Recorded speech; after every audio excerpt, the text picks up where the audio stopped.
Welcome to the Texas Tracks and Taps podcast. I'm Coy. I'm Graham. I'm John. Thanks for joining us. Literally, we are together, so you're joining all of us in one location. You may be in a different location, probably are. It'd be weird if you were here. But no, this is the first time that we've all been able to get together to record in one spot. This is a real background behind us. But we are at Turning Point in Bedford, Texas. And one of our favorite breweries to come to, and they were nice enough to let us use their event space, which is called the Rustic. That is the old tap room before they expanded to next door, which is the large main tap room that they have now, but they still have this for private events, and we are their private event today. And it's good to see you guys not on Zoom, and we're just doing this, face to face, so to speak. Nice to meet you, Coy. Nice to meet you, Graham. Hey, man. We've never met It's good to see your face in person. As we've said before, Graham and I go back about 20 years, and John and I live like a couple streets down from each other. So we've all met in person, but this is the first time we've done something like this in person. So we're looking forward to it. Today's episode we're calling it the Bottle Share episode, where we're going to be more beer forward. We're going to talk more about our beer journeys than our musical journeys, but we're going to touch on music too, because we got some things we have to do, like follow up on John's assignment that we gave him of checking out old 97s. John, how did that go? Man, I think I said this the last time you guys gave me homework, and I actually enjoyed this homework, but I really love this process. Like, discovering new music is really what fuels me, like just listening to new stuff. And I had heard of the old 97s, knew a couple of their songs just kind of through the years, but really did a deep dive. So I took my homework serious, guys, and I listened to quite a bit of their collections or their catalog. And I started, Coy, where you told me to start, which was the album Too Far to Care, right? I want to make sure I get that right. Yeah, nailed it. Put out in 1997, fantastic album. And it's completely the type of music that's in my wheelhouse. Like, I don't know if they like to go by all country. I did see an article that they do not like the term Americana music, but it's, to me, it's rock and roll. Yeah. And that's what is the core of my listening these days. So I really enjoyed it quite a bit. And so I didn't stop there. I actually listened to 3 other albums. I listened to another one called Fight Songs. Since it's the holiday time right now, I'm sure you see the lights behind us. I listened to their 2018 release, which was Love the Holidays. And then I wanted to get a good cross section of kind of older old 97s and newer old 97s. And so I listened to American Primitive, which came out earlier this year. And man, all of those albums were just legit. Like, they were just solid rock albums. There was one particular song off of Too Far to Care that I really loved, and I actually was listening to it on the way over. I've listened to it probably like about 10 to 15 times already, but it's called Time Bomb. And you guys know that one. It was kind of interesting. Whenever you take on a project like this, you don't know really what's a hit versus what's not a hit. And so Time Bomb was just a great song. There was another one called Nightclub that I really dug. Barrier Reef was another one that I really liked. And then the holiday songs were just fantastic for this time of year. John loves his Christmas music. Yes. We all know that. Dude, yes. But it is great. It's a really good Christmas album. A lot of originals on there. Boy, and I didn't even know it existed until our last doing research for our last episode. Not our last COVID. Yeah, our last episode, Christmas episode, and we discovered that. So I've been listening to that too. It's really good. I was listening to American Primitive on the way over because I hadn't really given that much of a listen myself, and it is really good. And you picked really good albums. The ones you went with and listened to and dove into were good ones. That one is actually, I would say, it harkens back to their earlier stuff, and that style. So yeah, really, really good. What about live, guys? Like, I was really disappointed when I looked up to see if they're playing. They've got a tour coming out, but nothing local here. How are they as a live band? Like, so that's when I think I became a super fan of theirs. Like, I always had heard their stuff, just being from around here, and I liked it. And he was like, "That's a great song," but yeah, Time Bomb live versus Time Bomb recorded. Even though it's a great recording, it's just the energy they bring, and then the energy they get from the crowd, and you just see it feed off each other. Yeah. They are hometown favorites. They are beloved.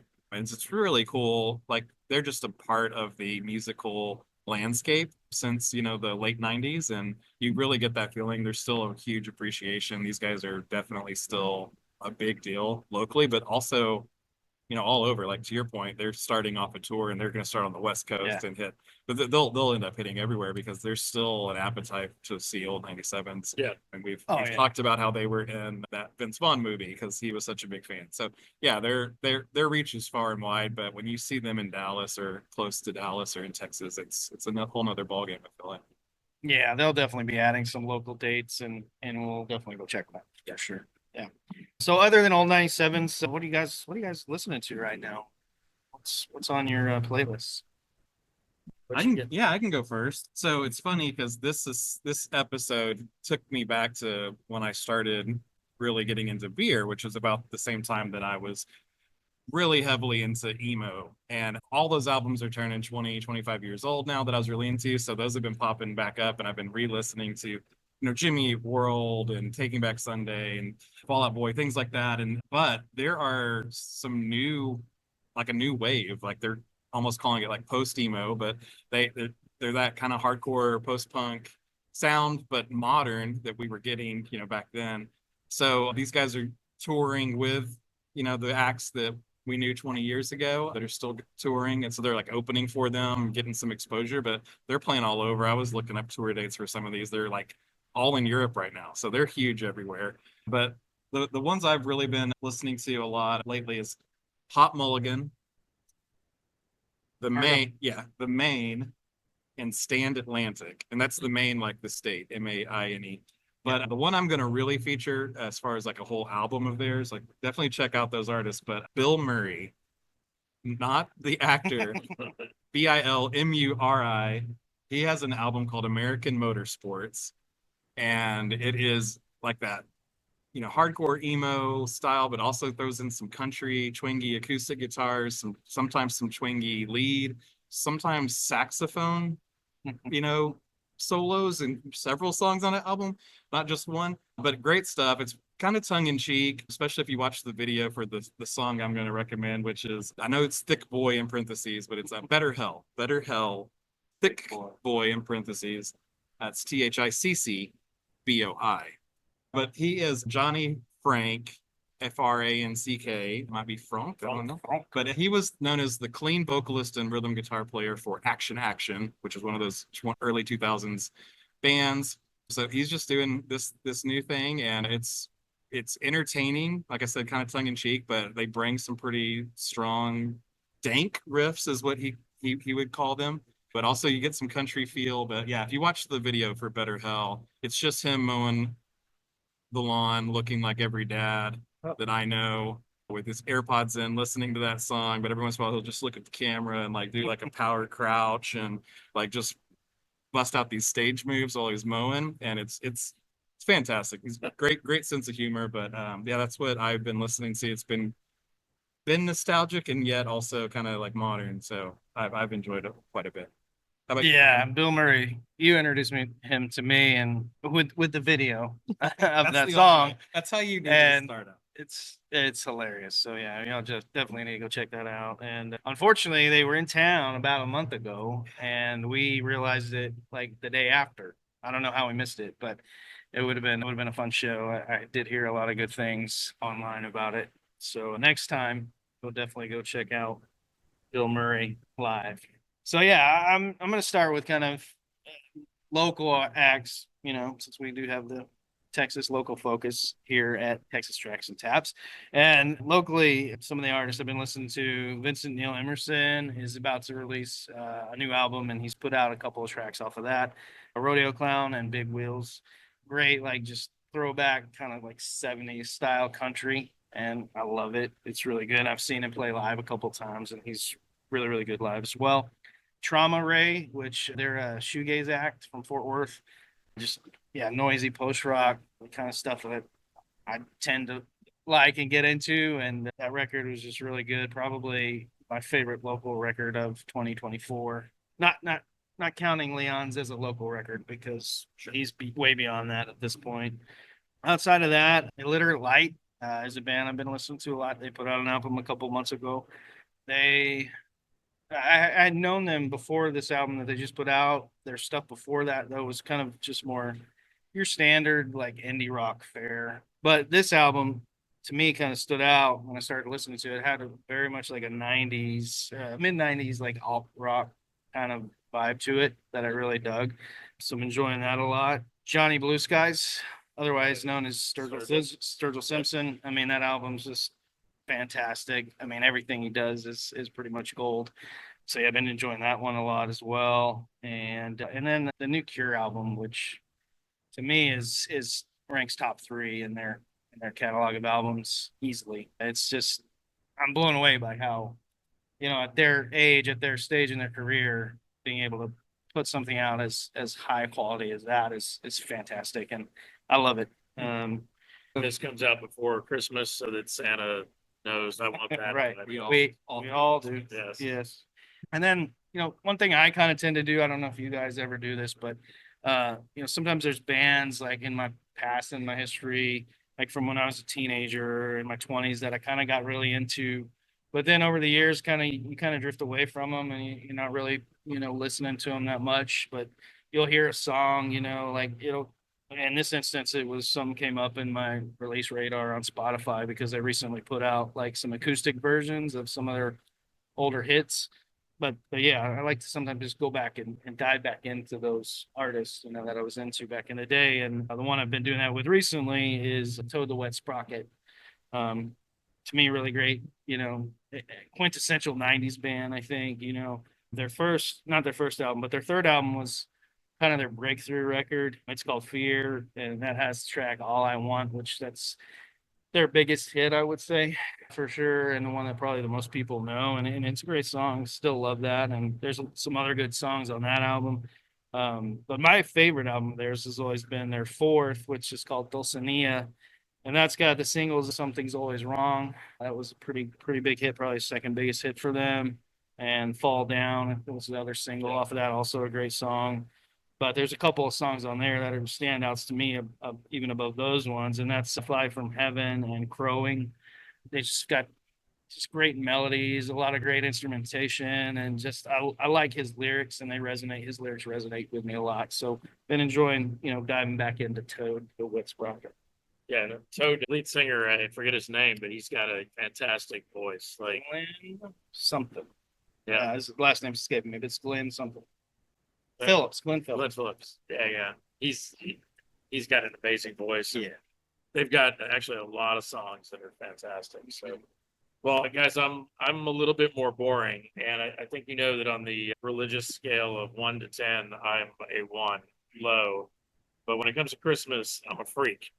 I just absolutely love Christmas music, and the weirder the Christmas music, the better. But basically, from Thanksgiving till New Year's, that's all I spend at my house.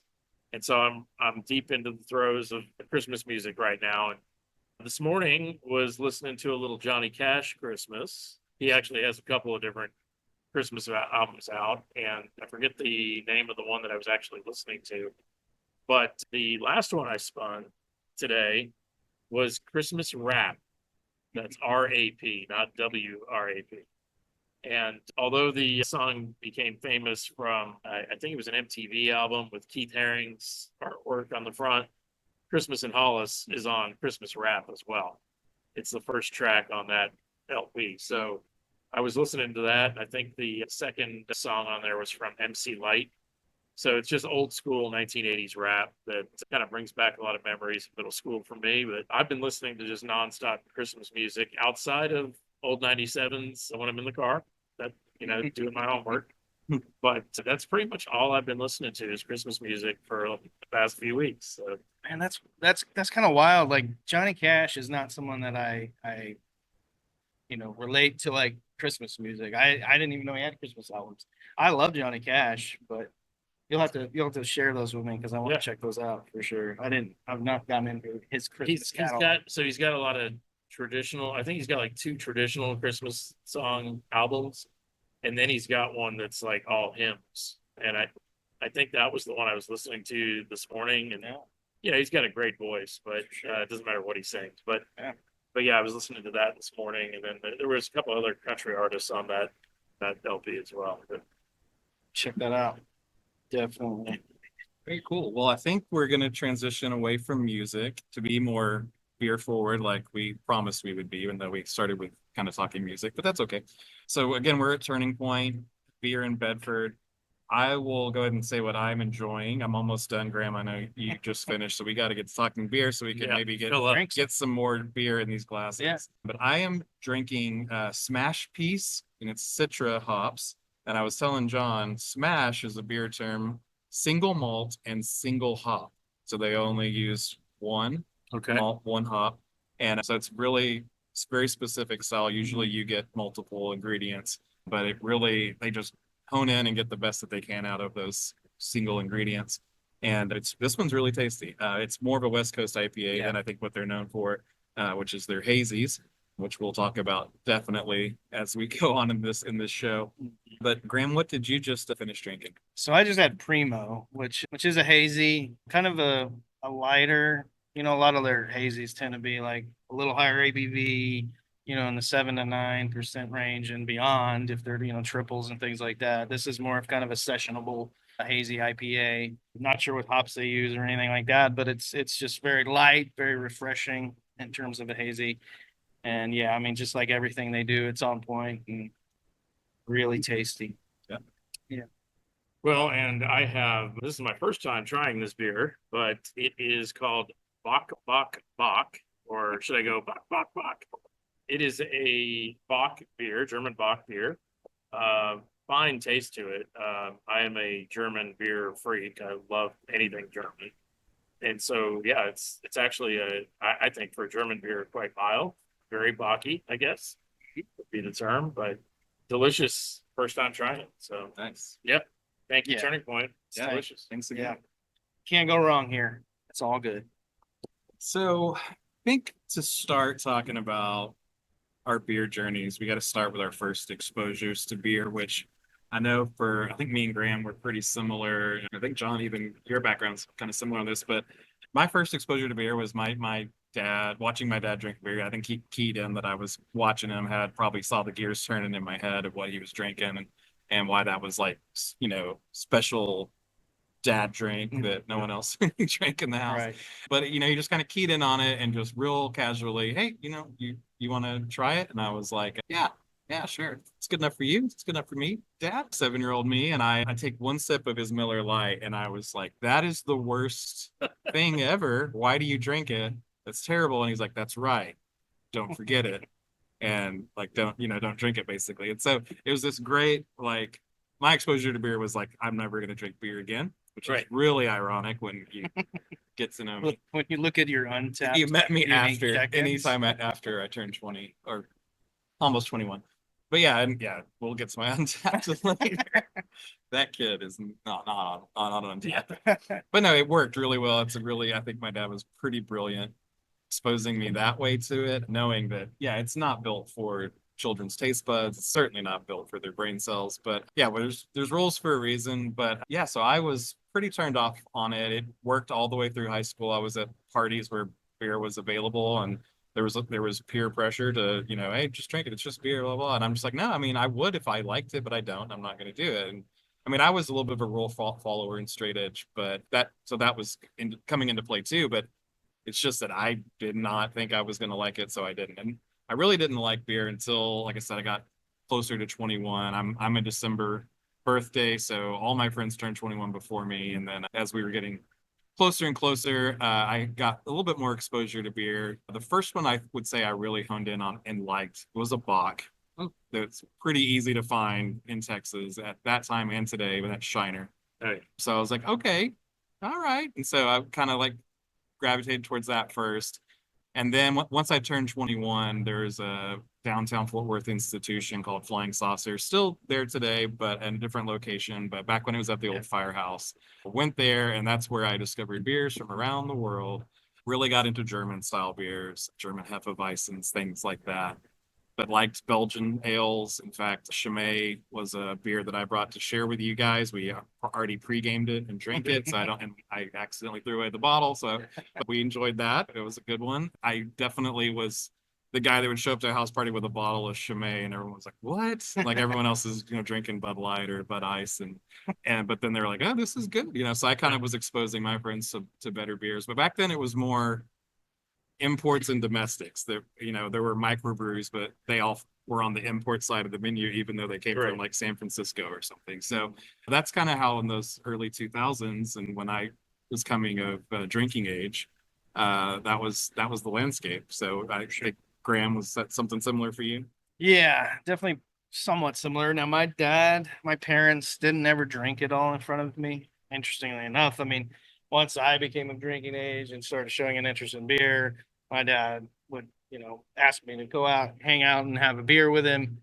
So I don't know if he was drinking back then and just didn't do it in front of me, or just didn't drink. Probably the latter, I think. But I don't know if that was something my mom was kind of like, hey, we're not going to drink beer. I don't know. I don't know how all that went down, but yeah, I was never exposed to it really, or anybody who drank it as a young kid. It did kind of always kind of, to me, kind of hold a mystique, and like I'm mysteriousness, I guess because I didn't have anybody drinking it in front of me until like the first really, adult that I saw drink, and in front of me was my youth pastor. Yeah, he so he got hired. I started going to this Presbyterian church, and they were looking for a youth pastor, and he came down and he preached a sermon kind of when he was going through the interview process, to see if they wanted to hire him. And he preached a sermon, and I couldn't tell you what the actual like message of it was, but all I remember is he mentioned Soundgarden, and I can't remember if it was Nirvana or Pearl Jam. I think it was Soundgarden and Pearl Jam were both mentioned in his sermon. And from that point on, it was like, this guy's cool. I want to get to know him better. I hope they hire him. Thankfully, they did. And then we started, I started going obviously to the youth group and seeing him there, but we would hang out, one on one sometimes. And I'd get invited over to his house for dinner with him and his family. And, he'd have a Tecate, or he liked the Mexican lagers or Dos Equis or something like that. Typically was what he would drink. And so that was my first exposure to someone really drinking alcohol in front of me, but doing it responsibly. Like he wasn't a lush, and you know, wouldn't drink and drive or anything like that, obviously. So that was to me, a good example of you can enjoy these good things and do it and do it responsibly. So yeah, but then, from there, like, the first beer that I ever had was probably 18 years old. I was working at a cafe, kind of an indie cafe over on West 7th, and they had a Christmas party, and boss like bought beer or whatever for everyone to enjoy. And unfortunately, it was Bud Ice, which you mentioned just a sec ago, but I would not recommend that as Can your you first even beer. find a Bud Ice now? It does not exist Maybe anymore. some Thank have been God. cellared Yeah. in aging. Let's hope not. But yeah, it was awful. So I was not really like, oh yeah, I want to drink more of that definitely right away. But then I moved on from that cafe, and I started working at a coffee bar that was actually across the street called Four Star Coffee Bar, and met some people there that were a couple of years older than me, so they could go and they could buy beer, and they would do that sometimes, and we hang out, after a shift or whatever. I remember like Sam Adams was a big player, Ziegenbach and Shinerbach. Anchorstein was Oh, yeah. actually another one, which sadly is no longer. They went out of business a few years ago. But Anchorstein, their lager, and then they also had a Christmas beer that was really, really Yes. good. I remember trying that before I was actually 21 as well. But yeah, we would hang out and drink. And one time, one of the other guys I worked with, and he was quite a bit older, maybe like 25, but he had a place, and one day after shift, he invited a bunch of us over just to kind of hang out and have a little party kind of thing. And he brought out some Sierra Nevada Pale Ale, which is, yeah, a really good beer. And to me, that was probably the first ever like quote unquote hoppy beer that I ever had. Here it is right here. This is the one I brought. Speak of the devil. And yeah, so I think this is what really got me started into IPAs. I mean, it's not an IPA, it's just a pale ale. So a little lighter, not quite as high on ABV, not quite as hoppy. But yeah, I liked that crispness and that kind of bitterness that you get on the back end, that little bite. That to me really resonated. And so from there started kind of seeking out more of that flavor profile. At the time, I wasn't sure where to go, but there was like some, English IPAs, there was a lot of those around at the time. Bellhaven made one called Twisted Thistle that I liked a lot, which was quite a bit hoppier than this one, but really tasty. And yeah, and then like Dogfish Head, they were big back in that era. They're 60-minute, 90-minute. I didn't have the 120-minute till much later, and that's like a 12% super big boozy IPA. But yeah, I got real into those, and then kind of from there, and once I turned 21, I'd say it got kind of more into like darker beers for a little bit, like stouts became a big thing. I definitely had Guinness too before turning 21. That was definitely something we probably had at the coffee shop, Yep. after a shift or something. But yeah, loved going to like the Irish pubs in town, English pubs. There's one called Bull and Bush that's an English pub on Montgomery that was one of my favorites. Shamrock Pub was another one. Abbey Pub, I think, was another one. I think we met at the Shamrock Pub, if I'm remembering Yeah, I correctly. think that's And then correct. we just went to Bull and Bush after Leon Bridges a couple Oh, last That's month. right. That's right. Still there and Still still there. great. Let's see. At that point, what really kind of accelerated my beer nerdness was when Untappd became a thing, or at least Yeah. became a thing for me. I think it had been out for maybe a couple of years, but you introduced it to me, I'm pretty sure. But that's the beer tracking, rating, drinking app, Untappd. And once I started getting into that, it was like, oh, well, he's drinking this. That sounds good. I want to try it. So then you go out and buy it, or you go to the bar that has it or whatever, so you can try it because it sounds really good. So that's 2013 for Yeah. us. So I don't want to quite get to that decade because before we hear John talk Yeah. about like Oh, I got your it. introduction, Yeah. kind of you take us through because I think we've gotten through for us the early 2000s, Yeah, like mid 2000s. So not, I really took a lot of thought and sat and chewed on this for a while, but like my journey in beer was very similar to the two of you. Really lived in a household that, there really wasn't any alcohol. I mean, occasionally my dad would bring home a 6-pack of beer and that thing would sit there for months. And here's a quick story that I never shared before, but I think I was about 3 or 4 years old. And we took a road trip to Arkansas to go visit one of my aunts and uncles. And I remember standing in front of his knees and kind of slapping him on the knees. I was kind of in between his knees. And he goes, what do you say, John? And I go, my daddy says you drink too much. And so I got beat for that. Oh no. But I was just a little kid. And so I don't know if that played into me not really getting into any type of alcohol until I was later, into high school. Sometimes there were field parties that I'd go to and, people would be drinking, Bud Light or Bud or whatever, just out of the back of a pickup truck.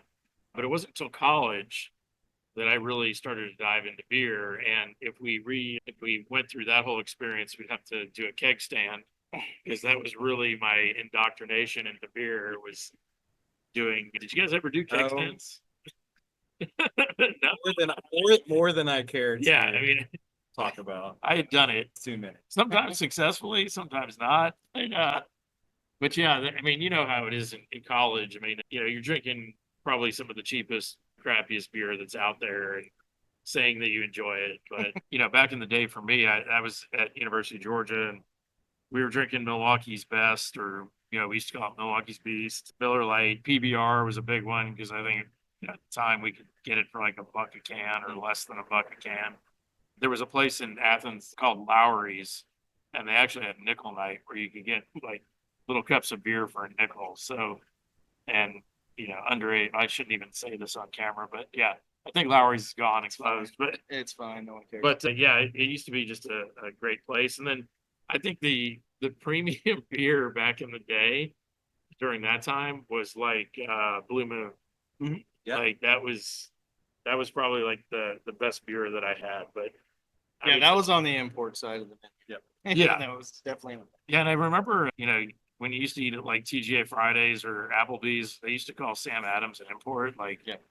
back in the day. But I don't think, I know you were stopping at like 2013. I think the 90s was when the entire United States kind of pivoted and really started getting into craft beer. I think, what is it, microbeers was what they used to call it, microbrews.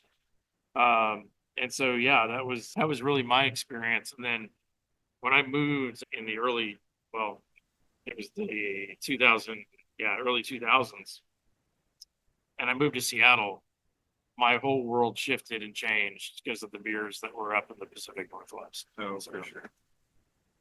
Yeah, and I'll just say, like, kind of like Graham and John, that while I do have memories of my dad drinking beer, it wasn't a lot, and then there was a time where he didn't drink at all when I was a little older than that story I told. So it really didn't come back around until I got of drinking age and started drinking again, and then it was like then he would have a beer with me, and we kind of completed that rite of passage. And so I have a lot of great memories of that. Dad liked Shiner, he liked Ziegenbach for the fancier beers, but he still liked his Miller Lite too. And I actually Miller Lite grew on me eventually. Yeah. But yeah, I've definitely had to go to parties where it was the Dirty 30 at Keystone or Natural Light or Bud Ice or just the cheaper beers. We had Lone Star we still do here. That was kind of a go-to if you went to a bar and you were on a budget. You could get like Lone Stars for $1, long necks. And so it was like if I had just got paid, maybe I was getting Shiner. If I hadn't, I was probably getting Lone Star. But checking out music, like I think of Lola's, Aardvark, places in Fort Worth where I'd go, you go check out music, and music's just better with cheap beer or any beer. I'll still get a Lone Star at a show. Absolutely. So, and I'll just say my one other exposure before I got into my 20s was I was in England on a kind of study abroad trip, and you just go to the pub for everything: lunch, dinner, hanging out, talking. It's a lot like a brewery. Like families are there, you're hanging out. It's not about just the bar scene that you would think of for a normal bar. And these are family owned, operated. So that's the first time I ever saw a Guinness. And a guy that we were with, I was with mostly college age kids, but I was going into high school, and just getting to go to England. It was fun, with my mom, who was studying at Texas Wesleyan. But yeah, this one guy, he got a Guinness, and I just watched it settling on the table in front of me, and I was like, what is this? And kind of told me what it was and how you got to wait to get, it'll stop settling, it'll be perfect. So that, like, I made a note, I will have a Guinness at some point, when I'm older. And I did, and I love Guinness. But I got into Smithwick's, Harp, all the those main Irish beers. Bass too, an English beer, but a good black and tan was always good. So we were talking earlier about Beddoes.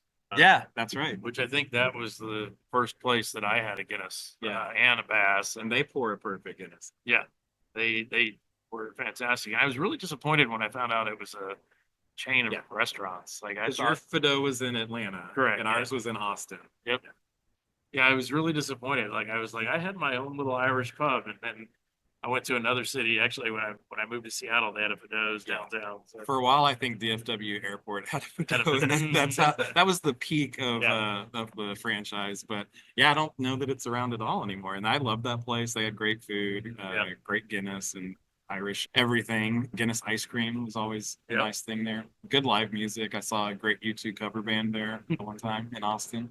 But yeah, so I think that's it sounds like we had very similar first exposures to it, and then kind of the normal, like when you start to find the more craft beer that was around. But then there was really because of all those microbreweries, I think in the 90s and the early 2000s, then you start to get like the craft beer explosion all over. But like Chicago, San Diego, Denver, and like Colorado Springs, Boulder, they were all like these meccas, the Northwest, like you mentioned. That started to happen in like here. And so I think that's when, shortly after Graham and I had met and we were hanging out, we were like, hey, we love beer, we love music. And then we started getting some breweries here in Texas and locally in DFW that we could go visit. So I think RAR was probably the first brewery locally that I went to. And we've talked about RAR on previous episodes. It was a big one, a staple. Martin House also one of those earlier ones, and those really paved the way for like the turning point beer that we're doing this show from now. But I'll go back to you, Graham, because I know you were starting to talk about Untappd, which I got into in 2013. And ask me how I remember that it was that year, basically a year before my first child was born. Oh, yeah, yeah. It's always the same anniversary, like right around her birthday. Um, yeah, go ahead. Untappd was, yeah, it was just, it made beer a game, so it's Yeah, fun. so- I mean, beer was already fun. You didn't really have to make it a like- game And or now a you compete. contest. I like badges and Yeah. achievements, Yeah, video games, exactly. and this was just like social media with Yeah. achievements for beer. Yeah. I mean, it was awesome, and so definitely got me into a lot of other beers. At this point, just getting into like the bourbon barrel stouts started becoming a big thing. Beer festivals, Yes. those came on the scene. One called Untappd, but it was unrelated to the beer app. It actually had the E in the word Untappd. Untappd, the app drops it. There was another one, Big Texas Beer Fest. Yeah. Another one we went to several times, had a really good time at. But yeah, those were just a lot of fun. Dangerous, but a lot of fun. But you just get to try so many different good, delicious beers. A lot of times stuff that you might not be able to find just out in the wild. And so that was always a good time. I think I mentioned to you guys previously that it was very fortunate that Uber was also coming up around the same time too, because those beer fests, it was like, yeah, I'm like, I think we crazy. even took like the TRE out there and the Dart, we'd do anything Yeah. other than drive. Yeah. Because I mean, it's small amounts of beer, but there's just so many of them. So many of And them. they're so strong. Yeah. And craft beer is just a little bit, it's going to be stronger. Well, I haven't, confirmed this scientifically, but I feel like there's something to like uh,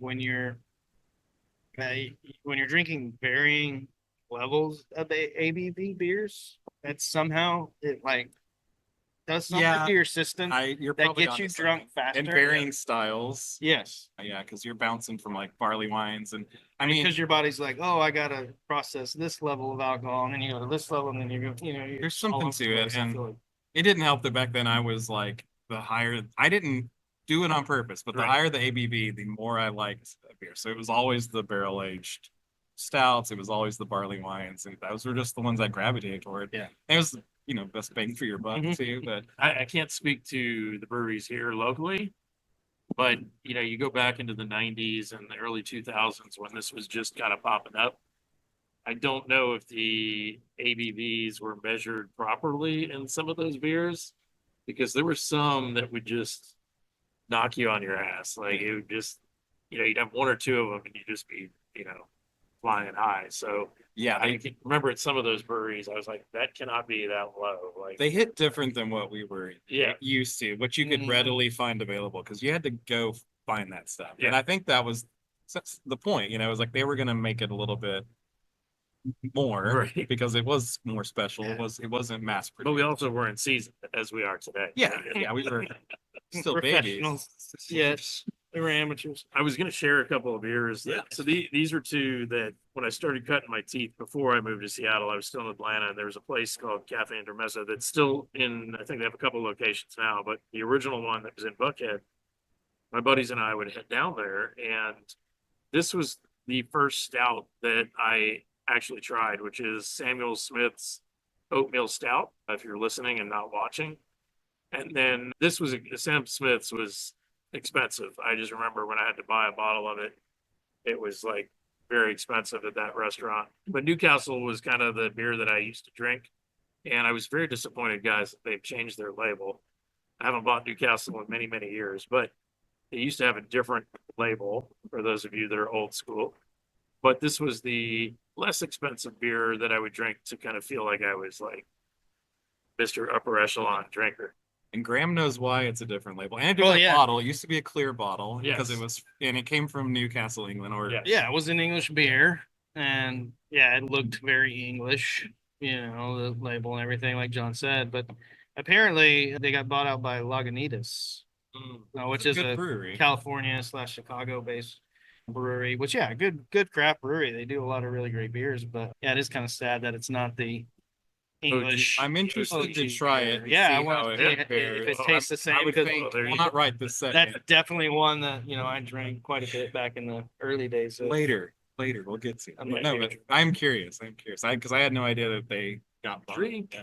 Well, so Untappd, I think that was probably right around the time or shortly after that Graham and I got introduced to a style that we're still big fans of to this day. So it wasn't just a phase. It feels like emo. It's not just a phase, Mom. You're living it. Yeah. talking about sours. Well, sours are Oh, okay. one. You're talking Yeah, about hazies. yeah. I was gonna go to hazies, but Yeah, I sours haven't, and yeah, I haven't hit on kind of hazy. sours yet. Okay, well, we can go to sours. Let's not skip sours. All right, let's Only talk about because sours. for me for a time they were big for me. I mean, and I still drink them occasionally, not as much as I did, but kind of discovering some of the really good sour breweries like Jester King, which is another Texas brewery down in Dripping Springs.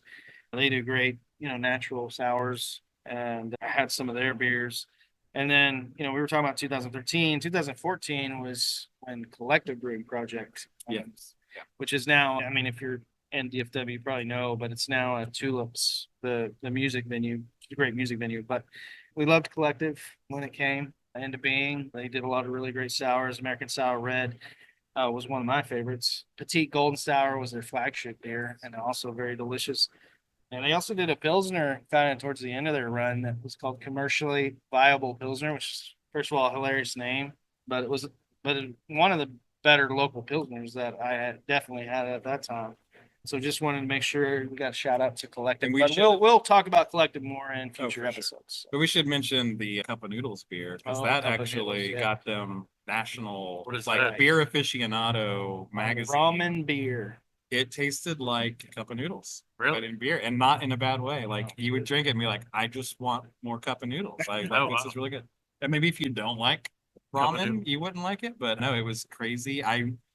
There's some crazy beers out there that Pickle beers. yeah, pickle or like the craziest one was probably that I had was probably Martin House's that tasted like a supreme pizza. Pizza and ranch beer. Yeah, and like I just like black olive. I'm getting black olive and I don't like it. A lot of I don't like black olive in general. Right. But pizza was weird, but the cup of noodle beer was fantastic. But I Wow. like Petite Golden Sour, which tie in back to Turning Point. Yeah. They bought the recipe from Collective and they've made some batches of it, and it's been like whenever it comes out, like the scene here is like rejoices because Right. that was a beer that It's great. everyone rallied around, and yeah, we love Collective and the Deos, and yeah, we definitely want to talk more about them in a future episode. But yeah, you were right, Graham. That is the correct order because we definitely got into that stuff and sours and things like that before the era that we're kind of still in. Yeah. Which started, what was it, 2017? I think was when Yep. that's when it started for us. It started Yeah. before that in New England, sure. in the Boston area. You had Treehouse and Trillium making hazy IPAs and doing a fantastic job, and it just started to take the country by storm. Untappd by storm. It's this new IPA style that just is unfiltered, hazy, juicy, getting the most like tropical citrusy notes you can out of the hops, and wasn't like the West Coast style IPAs, which had grown to like. I was like you, John. I like darker beers. Right. Guinness was like one of my flagship beers. I liked darker Belgians and Bocks, but my palate started to develop for IPAs, like what Graham was mentioning. Barley wines. You were big into I was barley big into barley wines as well. I did like malt Yeah. forward stuff, but I was starting to get into like Sierra Nevadas, Mhm. Lagunitas, some of the ones we've mentioned, IPAs. Goose Island I thought had a great IPA, still does. But yeah, like this style was not like any of the others, and for me, it was the IPA that would, if you didn't like IPAs, you would start liking IPAs because it was very different. And maybe my first hazy New England style IPA actually came from Oklahoma City, which was a lot closer than Boston. And there's a brewery in Oklahoma City called Rough Tail that makes this beer here. Everything rhymes with orange. You mentioned Blue Moon, which adds an orange slice to it. Right. This does not add any fruit, or you could garnish it with orange slice if you wanted to, but just the hops that they use, they get like an orange flavor from just the hops. So when I first had this, I was, Graham and I would go to Oklahoma City before it was available here in Texas to mule back, the maximum limit you could buy per person so that, we could disperse it to the people. Like 3 hours up there, Contraband. hang out for 3 hours, 3 hours back, 9 hour round trip, kind of hanging out in Oklahoma City, which is a great beer town now. It I would is. say, like, yeah, it's a quick trip from here, and they have a great scene up there. But yeah, this beer was the first one I had, but then I'll let Graham talk about this, started finding some locally that was super exciting. Yeah. At that time, I mean, like you said, it was a hazy desert, so to speak, for lack of a better term, just here in the Metroplex, kind of in Texas in general at that time. Because I feel like DFW was actually the first to really start brewing some quality hazy IPAs. And that started here locally with a restaurant called Malai Kitchen, it's an Asian fusion restaurant at multiple locations. But they had a brewer over there named Matt Reynolds, who is now the owner operator of Celestial Brewing out in Dallas. But he had, he was doing like a lot of their kind of flagship beers. They had like a Thai PA and some other stuff that, beers that kind of paired with the Asian style food. And so he was brewing those, but they would also give him some liberty and give him one tap where he could kind of just do whatever he wanted to. And he was into the hazy IPAs himself. And so that was what he was trying to, experiment with and nail down. And he definitely did it. For me, I think it was just going back and looking at Untappd, like October of 2017 was when we started going there and trying to seek out, Matt's beers at Malai, and they were just really, really good, on par with, the Rough Tail and some of the other stuff that was coming out of the East Coast. So he was really nailing it. And then from there, you had Turning Point. They opened up in 2018, early part of 2018. And then Matt opened up Celestial towards the end, the latter part of 2018. I remember St. Patrick's Day was Turning Point and Halloween was Celestial. Right. So like every year, those two holidays, you can kind of have a anniversary celebration for Turning Point and Celestial respectively, which is just such a fun time. It's such a great way to celebrate those days where it's always a fun party, but also like, yeah, when you really get to know these guys and their beers, it's even more fun to celebrate. Yeah, for sure. And I'll say, the beer is definitely what put them on the map, but the thing I think that keeps them going and keeps them in business is that they're fantastic people. They care about the community, they care about people, and they do more than just brew beer. I mean, they're all about bringing people together and having a good time and just doing quality business. Just being a quality business in the community and being family friendly too, which is awesome for us because I mean we all have kids. Mine are getting up in age, as are John's, but boy, and Sarah, his wife, they still have younger kids. So, I mean, they always feel comfortable at these breweries bringing their kids to hang out. And that's a great thing because, they want to have their family with them sometimes. I mean, not all the time. Sometimes you want to leave the kids at home, but sometimes you want to go have a good beer and you can bring the kids and feel comfortable because it's a nice Our oldest family. daughter, the first time we took her out in public, we went to Collective. Oh, Yeah. And then funny story is ended up going to kindergarten with the oldest child of the owners of that brewery, and we're now friends with them, and it's great. But it's just it's very small world. Well, beer brings people together. Yes, DFW is a small world. The local beer scene's even smaller, but it is a community, and that's the big draw of it. You find not just like friends, but like very close, almost family with a lot of these. And I know that that's how not being a brewer, but I can just from what I've seen, I know that they feel like it's a family, all the brewers, and they want to see each other succeed. It's not a competitive thing. In fact, you'll see they do collaborations all the time. They love that stuff. We love that stuff. As consumers, Yeah, they do great events. All the anniversary parties are always a fun thing. They're like everyone shows up at each other's parties. And One of the best ones, one of the funnest ones is a lot of the local craft brewers, and even they'll invite some from a little further out, will come and do at False Idol, which is one of the next breweries I wanted to mention because they came along a little later, but in 2020. And first of all, props to them for, opening in 2020 COVID year and surviving to this point. But there's a reason. It's because one, like I said, they're good people, good business people, know what they're doing, and they also make fantastic beers.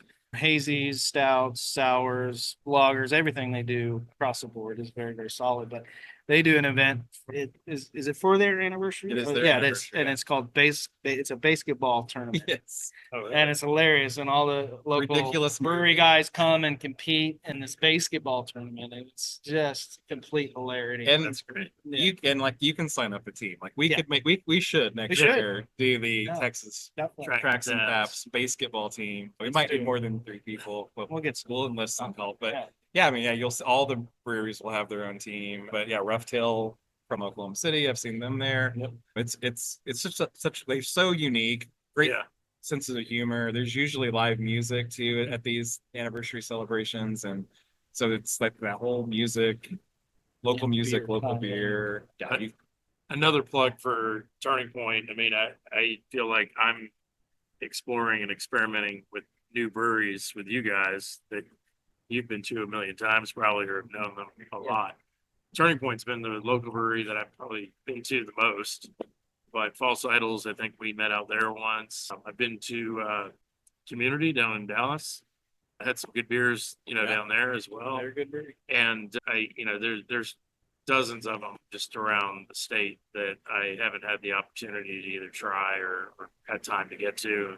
So much beer, so little time. You know how it goes.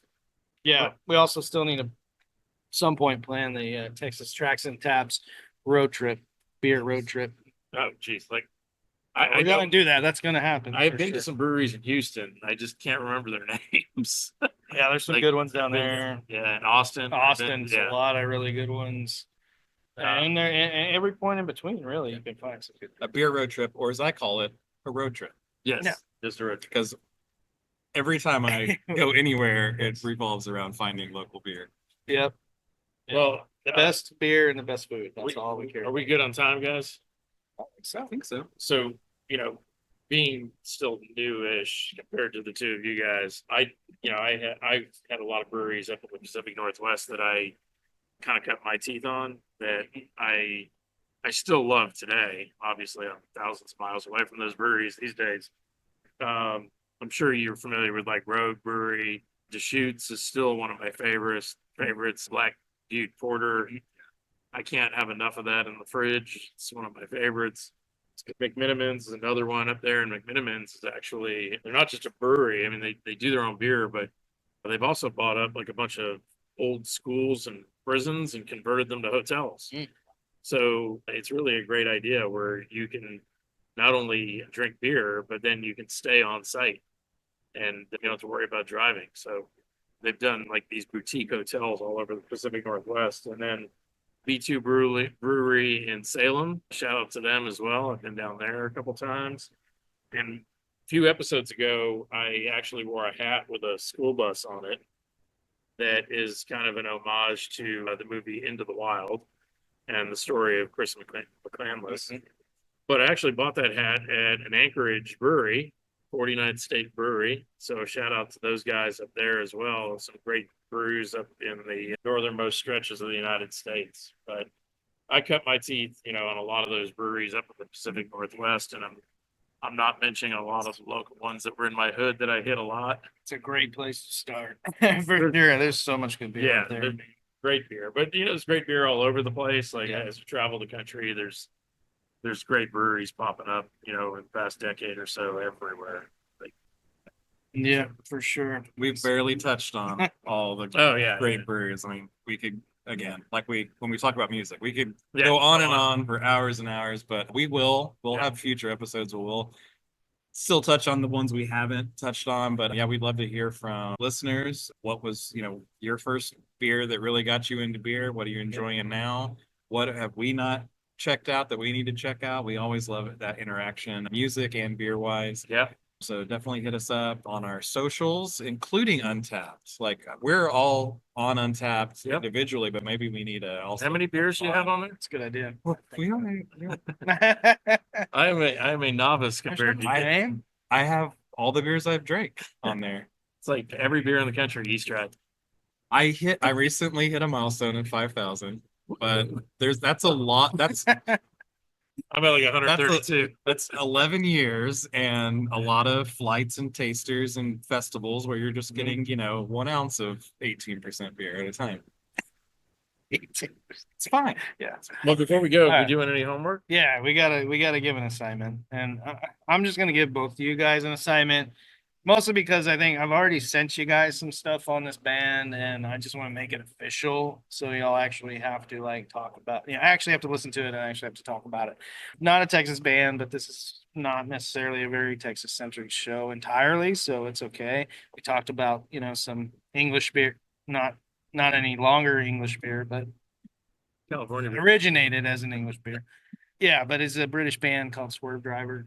Okay. They came around kind of late 80s, early 90s. Their heyday, that was probably like around 93, 94. Definitely what you would call shoegaze, noisy, guitar driven, just alternative rock.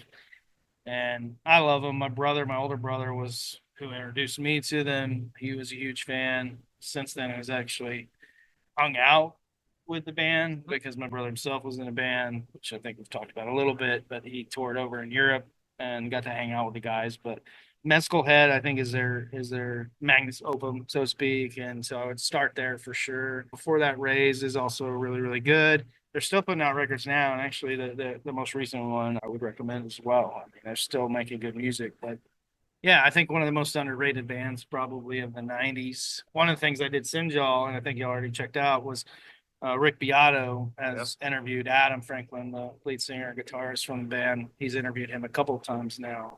And he's a big fan. So, if Rick's a fan, it's probably, pretty good stuff. Big fan of Rick Beato. Yeah. So love his stuff. Check it out. Let me know what you guys think. I think you'll dig it once you really dive into it. Swerve Driver. Yeah. Swerve Driver. And don't, Swerve Driver, we will not be swerve driving tonight. We will drive responsibly. Drink Yes. responsibly. Don't drink and drive. Don't drink and drive ever. All right. We good? That's I think it. so. Man. Until next time, for Tracks and Taps, we'll see you on the flip side. Cheers.